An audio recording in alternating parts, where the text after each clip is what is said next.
and welcome to the podcast, Living Uncertain. This podcast is dedicated to obsessive compulsive disorder, OCD, and the primary treatment, exposure response prevention, ERP. OCD comes in many forms, such as contamination, perfectionism, checking, harm, superstitious, religious or moral, sexual orientation, and/or relationship. ERP is the gold standard to treating OCD, and it focuses on deliberately confronting fears, the exposure, while refraining from compulsive rituals, the response prevention.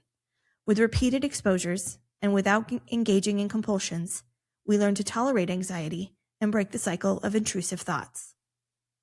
We are a married couple that have faced both the challenges of OCD and the incredible healing that ERP can provide to your marriage, family, and your home. As a person who lives with OCD, I am much more than this diagnosis.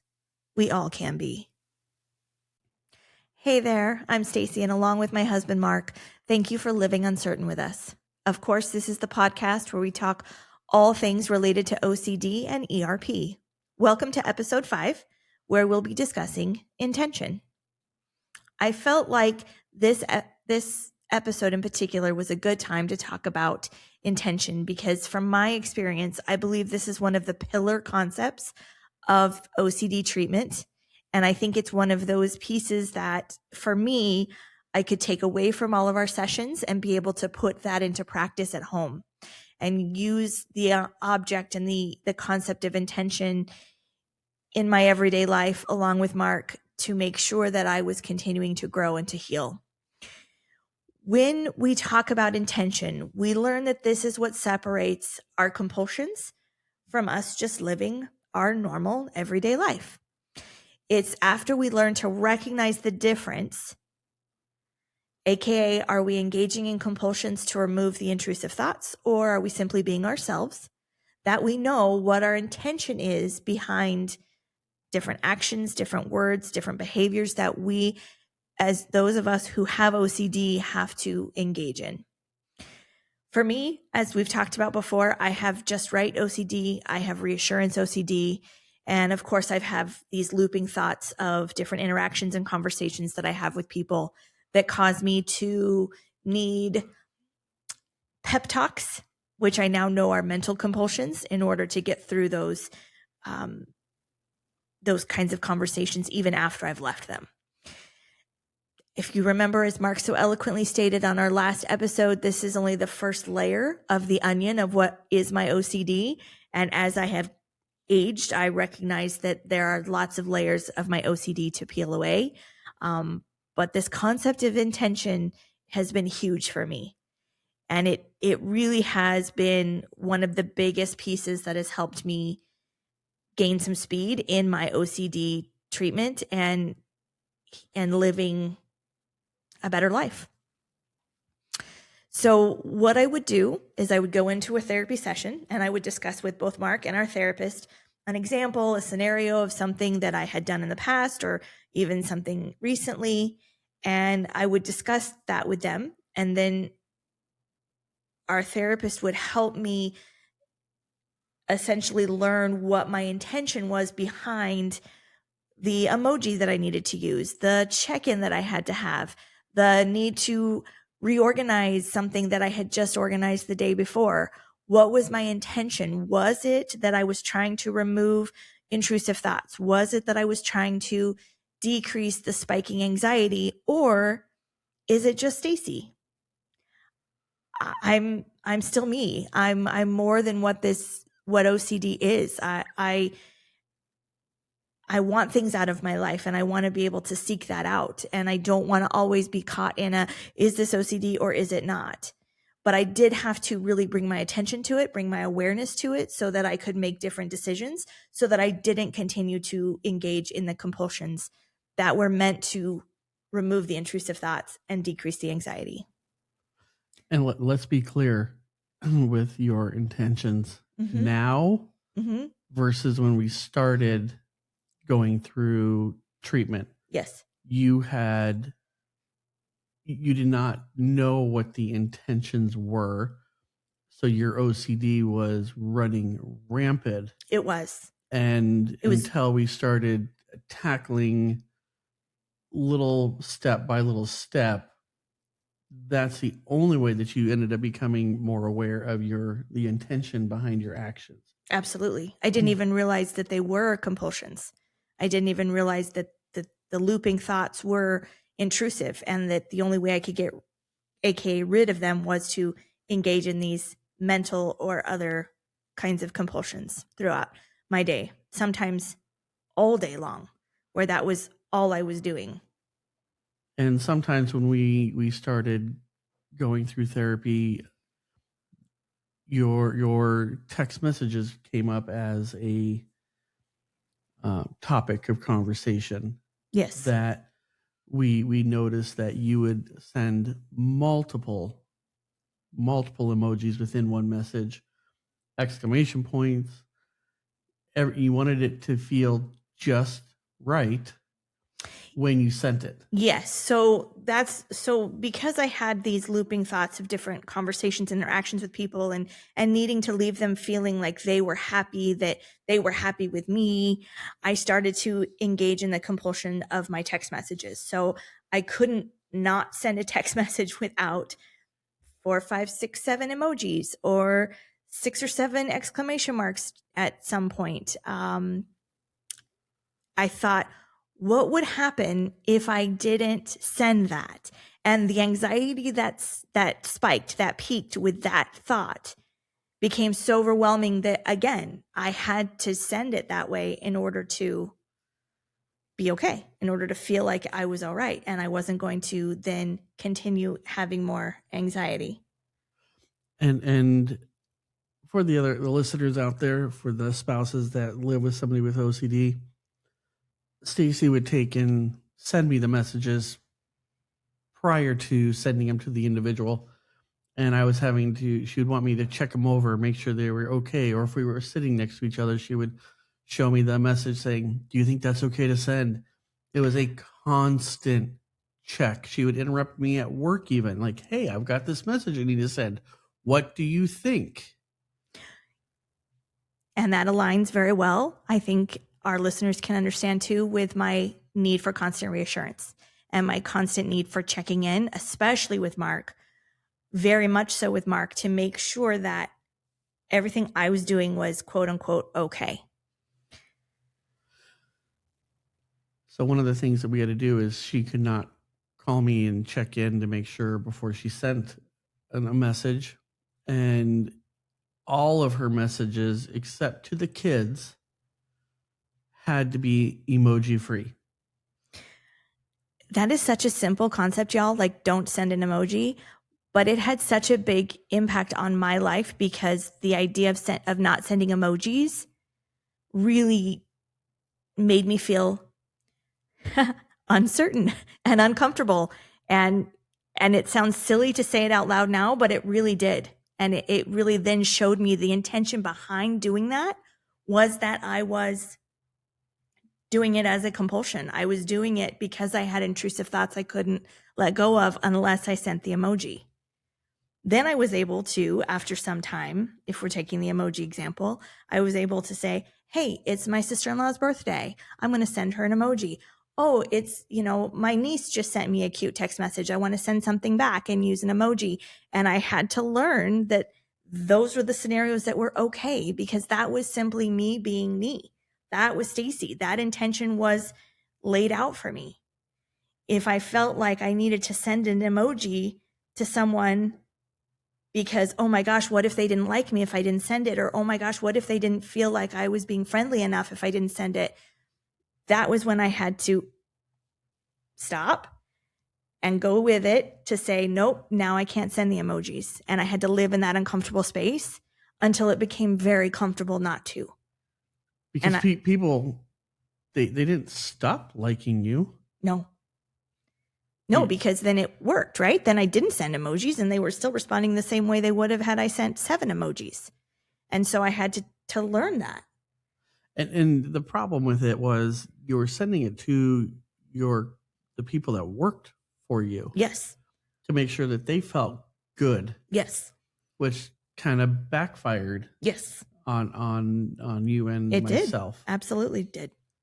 So going through that the the therapy was very helpful, and that was just one small aspect Right. of the intentions. Well, then to learn about my intentions when, for example, I call Mark. What is my intention behind calling him? Am I calling him to seek out some sort of reassurance? Am I going to ask him a question that's a what if in order to get some response from him that will alleviate that anxiety?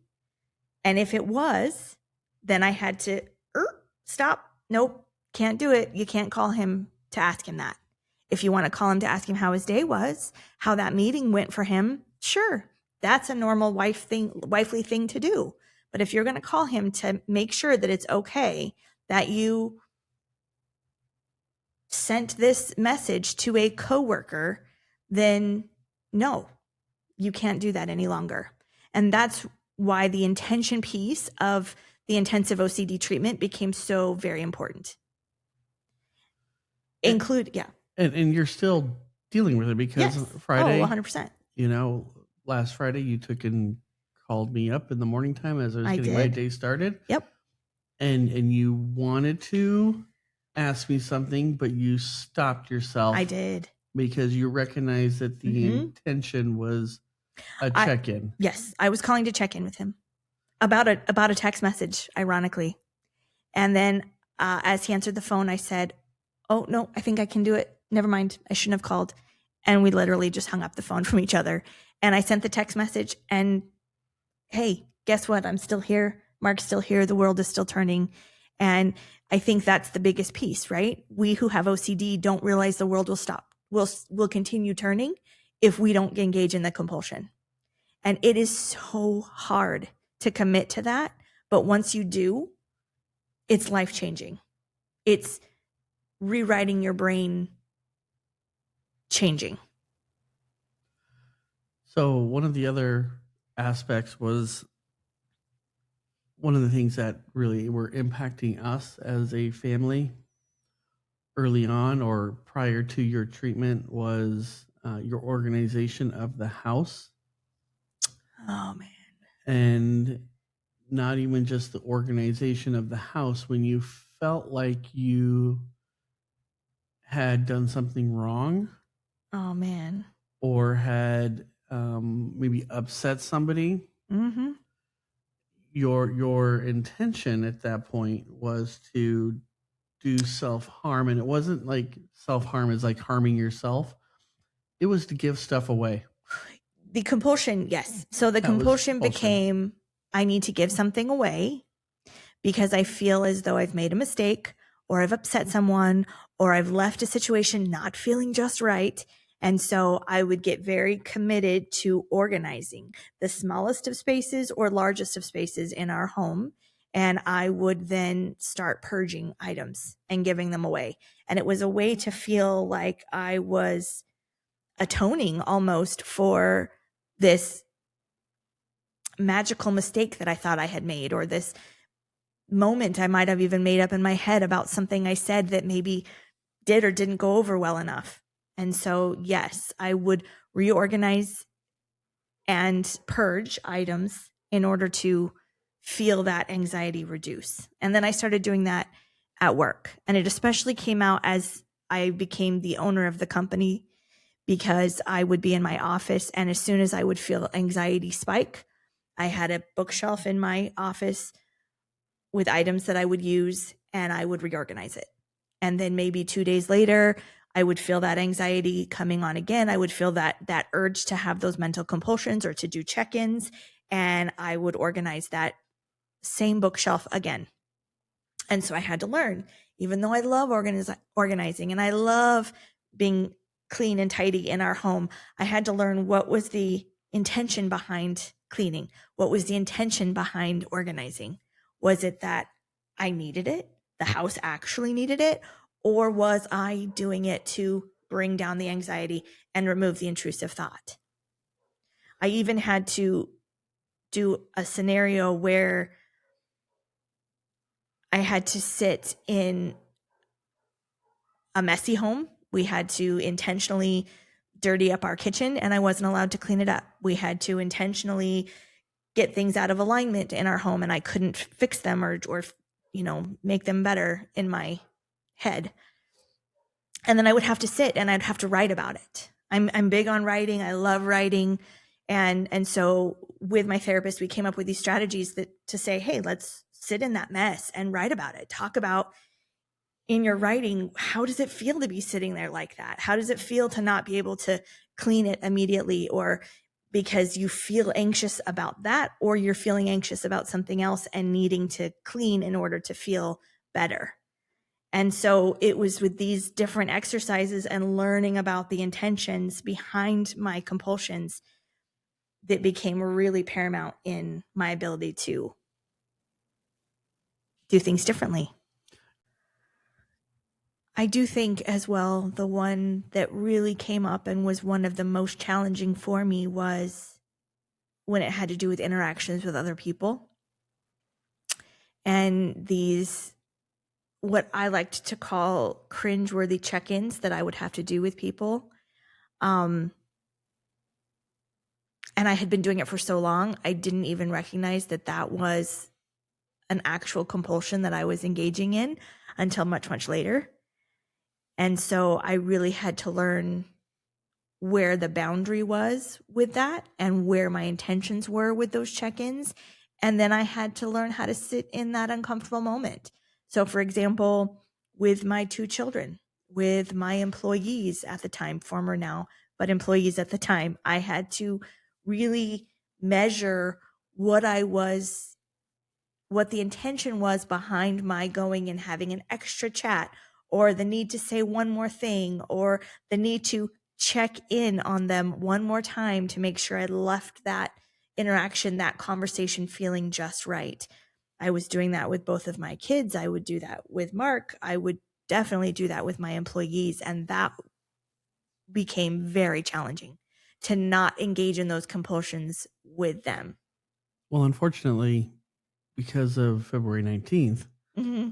when I pulled you out of the clinic, Yep. you actually have not been able to practice on the people that worked for you. No. Where you were able to practice on, it was your new place of employment after the closure Yes. of the business. Yes. So the 15 plus people that you normally would be doing those check-ins with, you weren't able to practice with them, which is probably a good thing, because they knew you from before, where they want to make sure that you were making sure that they were happy. Yes, I tried to practice on them because I was going through some ERP and some OCD treatment while we still owned the business and while we were still working actively with our employees. And I was trying to learn how to sit in an uncomfortable moment and not check in. And that proved to be much harder than I was anticipating and almost impossible.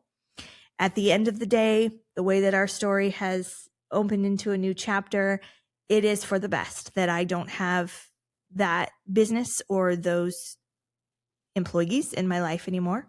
It is for the best that I don't have the opportunity to even AKA or quote unquote practice that skill on them. I've moved on from that. I really am feeling like I'm a new version of myself now, but I do still need the opportunity to continue. We call it practicing, but I also like to call it building the muscle, which is a phrase that we learn in therapy, building the muscle around not engaging in the compulsions, which means looking at your intention with my kids. If we had a disagreement, or if there was a moment in our household that was a little discontent, I would have to feel the compulsion to go back and check in on them, and was not allowing myself to live in an uncomfortable moment that, maybe they're a little upset. Maybe my husband's a little upset. No, I need to go in and check in and say one more thing just to make sure that he's happy or that they are. And then that would, assuage that anxiety that kept peaking and those looping thoughts that just wouldn't go away on their own. So I really had to learn how to do that in our own household with my new within my new work scenario and work life. which hasn't always been easy. And I've caught myself a few times going back into that people pleasing, overly accommodating, overly apologetic place, and dialing it back to realize, no, my intention was not true there. My intention was more because I felt the need to engage in a compulsion. And so I'm still living, I'm still learning, and we're still healing and growing from this whole process. And it will still take some time, but the more I do it, the more muscle I build, the easier it gets. One thing I want to say about that is you and I have been doing the therapy together. Mm-hmm. So I think you and I have built that trust, that relationship trust of when I can call you out on certain scenarios. So like with your new work environment, Yes. you kept saying yes, yes, yes. And Yep. finally I had to call your intentional bluff on that one. And say, why are you doing that? Because you're overloading yourself. Mm-hmm. When nobody else in your position or any of the other people that are doing the same thing you're doing are at the number that you are at as far as like your productivity per se. Mm-hmm. And with other people that are going through ERP or going through mental health with OCD side, and they're not willing to take that journey yet, that probably is very frustrating to those people. And I'm very blessed to have you that is willing to do it and take the feedback that I'm giving you during those times. Oh, that's so nice of you to say it like that. Thanks, babe. That's very kind. Well, because all you have to do is, you saying yes and understanding where I'm coming from. Yeah. And we do have our struggles with when I think that it's OCD, and you're like, well, when is it just me? When is it just you would who think we had learned all of this by now, but it is not a perfect scenario by any means, and we are still learning all of that. But yeah, Mark's right. He often will call me out on different things to say, hey, let's think about your intention there. And while I jokingly say things to him that would indicate I'm upset, when it comes down to it, I'm really not, because I want this. I really like the way that I feel having gone through this treatment, having lived a different life now than I was before. And so if it takes Mark helping me through that, he's the most trusted person that I have in my life. And so I think that being able to have someone like him, I'm so grateful. I'm so grateful to have him with me that was willing to commit to this, that's willing to still know that this is an everyday struggle and that we're going to do that together and we're going to come up with our solutions together. It's the only way that we're going to move forward. I agree. And I really hope that those of you listening out there, and if you are dealing with OCD or you do have you're the significant other or the spouse of someone who has OCD, that this can be impactful for you, that you can know that there are concepts like this concept of intention that really do carry the help you can get in therapy forward, that it really can help in your everyday life. Make sure you're doing it together, though. Always. Thank you for listening today. Yes, as always, thank you for living uncertain with us every day. Thank you for joining us on today's episode and living uncertain with us. We are not therapists, and this podcast is intended to provide information and support. It should not replace traditional means of seeking help from a licensed mental health professional. If you like this episode or would like to hear more, please like, subscribe, or share with someone you think may benefit. Here at Living Uncertain, we're building a community of support. If you and your significant other would like to share your story, we would love to have you on the podcast. Please click on the link in the episode description and fill out the interest form.